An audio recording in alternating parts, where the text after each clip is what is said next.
Let's talk about where there were a plenty more lines, though, Brett. College basketball. I jumped into the rundown a little bit late today, and you had just a plethora of games. You had 9 games listed, a lot of Pac 12 going on, but I'm going to be sticking in the Big Ten. I love Iowa at Wisconsin. It's going to be a fantastic showdown of two Big Ten teams that have not played against each other yet this year. They play twice within their final 5 games of the regular season. So this is the first time, and then they're going to play again to finish out their regular season schedules. I think the over is going to hit, or the under is going to hit at 146. Excuse me, let me be clear about that. I'm taking under 146 for the Iowa-Wisconsin game, and that's simply because if you look at their recent history with the over-unders, I mean, Iowa's hit their last 3 straight unders. The Wisconsin Badgers, they've hit 3 of their last 4. One of them was a push. They've been playing very good defense recently. These are 2 top 25 opponents facing off against each other, 2 conference opponents facing off against each other, and the over-under is going to be set all the way up at 146. I don't see it being that scoring battle. I think it's going to be a shutdown, Midwestern defensive brawl, and we're going to see a great game of basketball. And I don't think it's going to get close to that 146, to be honest. So I'm going to take the under. Yeah, I like that your body wouldn't let you say under at first. It was just so accustomed to saying over, and your brain was just like, I'm taking the over. No, I'm taking the over. No. It's hard. It's a reflex for me. I don't take a lot of unders. It's really hard to root for unders. I don't like to root for a lack of scoring in most cases. But the logic follows itself. The logic is very clear here. They've been hitting unders. Their defenses have been playing well recently. You even look at the Wisconsin defense on the year, they're only allowing 62.5 points per game. That's really hard to hit an over 146 when your opponent's only scoring about 62 points a game. So I'm going to test my luck with an under. We'll see how it goes, though. All right, nice. Well, I'm all about that, Higgins. I'm actually going to be all over the Pac 12, but I see you have one more game in the Big Ten. So why don't we just finish up in the Big Ten and talk about a team that actually came out on the number 1 line in the NCAA seeding over the weekend, Ohio State. Currently, if the NCAA tournament started today, Higgins, they'd be the 4th number 1 seed, and they go to Penn State on Thursday night.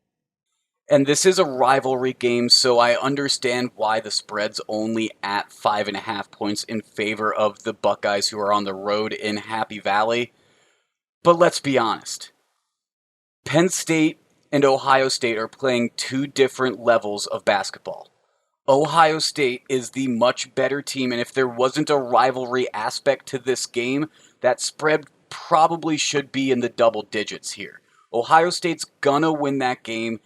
5.5 points is not too much for me to lay down at all. I wouldn't be surprised if that line jumps by the time people may be listening to this podcast on Thursday morning. One of the advantages that you and I get, Brett, recording on a Wednesday night is some of these early lines. This is a line that I wouldn't be surprised to see it potentially move a point or two. So I'm going to take minus 5.5 while I still have it. If it got to 7.5, I might stay away. That doesn't mean that I go on to Penn State, but I would just stay away. That would be just too many points for me to eat. Yeah, I get that. I think it's generous calling it a rivalry game. I mean, I don't really think of Penn State Ohio State as a big rivalry. As someone that is from Pennsylvania, I will tell you Penn State views Penn State Ohio State as a rivalry. Okay, so that's like how Maryland views Duke as a rival, and Duke says Maryland too. Okay, I got you. Cool. I understand, Higgins.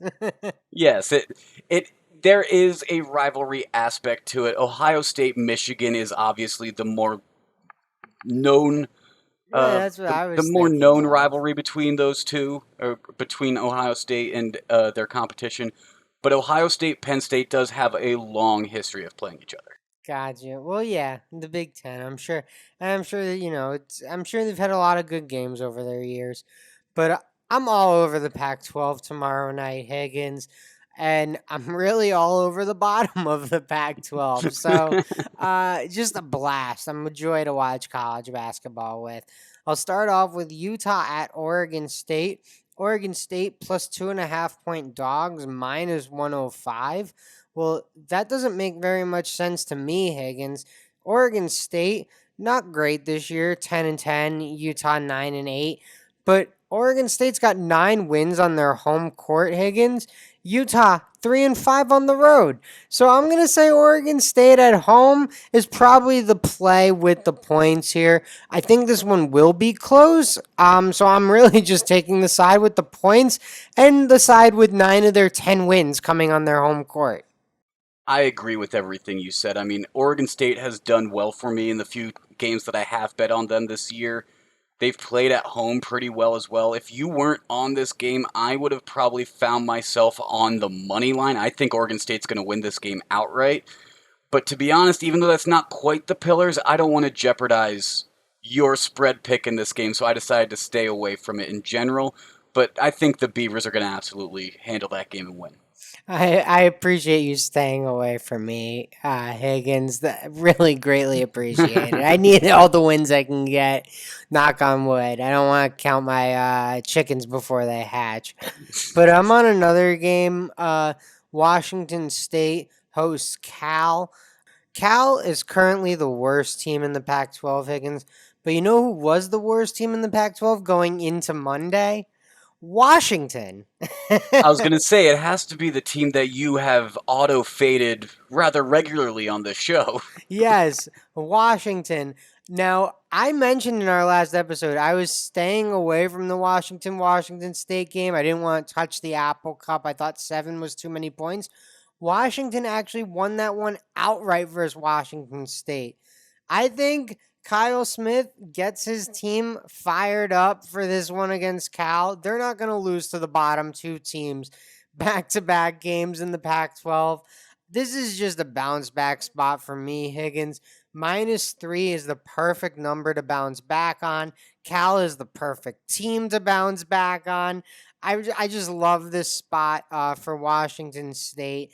It has nothing to do with Washington State being a great team, but they have 6 wins on the year compared to these Washington Huskies and Cal Golden Bears who have a combined 6 wins on the year. So clearly they're just a step above them.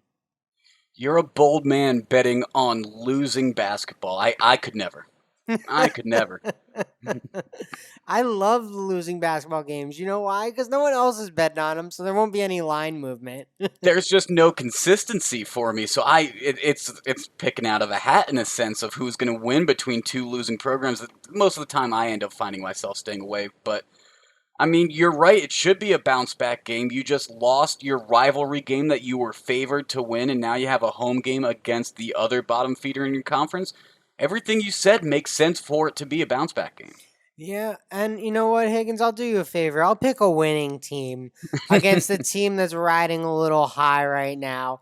Washington just beat Washington State in what I called could be their biggest game of their season. So now is a letdown spot for Washington. Stanford -10.5 at Washington. I don't think Washington has a chance in hell in covering this game, Higgins. I think they're going to be feeling good. They just were 7 point dogs, beat Washington State outright, beat their rivals. This is the best they've felt all season. Stanford's going to come in there. They're a good team, and they're going to take care of business. I think that makes sense. Thank you for picking a winning team against your auto fade team. I appreciate that. That makes me feel a little bit better. Stanford should absolutely win that. Another Pac 12 game that I looked at, I couldn't really pick out how I felt about it, was the Colorado Oregon game. When these two teams played last, it was in Colorado, and Colorado won 77-72. So Oregon being a 4 point favorite, maybe the altitude messed with the Ducks. Maybe that's true. But the team that won first is now the underdog by 4 points in a place where you can't have fans in the stadium. It doesn't make a lot of sense to me. It feels like a trap game in a sense. I'm staying away. Yeah, I don't really have a great feel for that one. Colorado's been pretty good this year, Higgins. I want to say, yeah, they're 10-5. No, well, they're 10-5 in conference. They're 16-6 on the air. So they've been consistently good all year. Oregon as well has been really good, 7-3 in conference, 12-4 on the year. So I think these are two good teams. I could see this one truly going either way. Correction, I said that the score was 77 to 72. Colorado won 79 to 72. Don't want to disrespect. They won by 7 points, not by five. That matters. I mean, if the line's four, and you're thinking that the team that won by seven is going to lose by four or more. I don't know. That's quite a swing. That's quite a swing. It's an 11-point swing. That's big.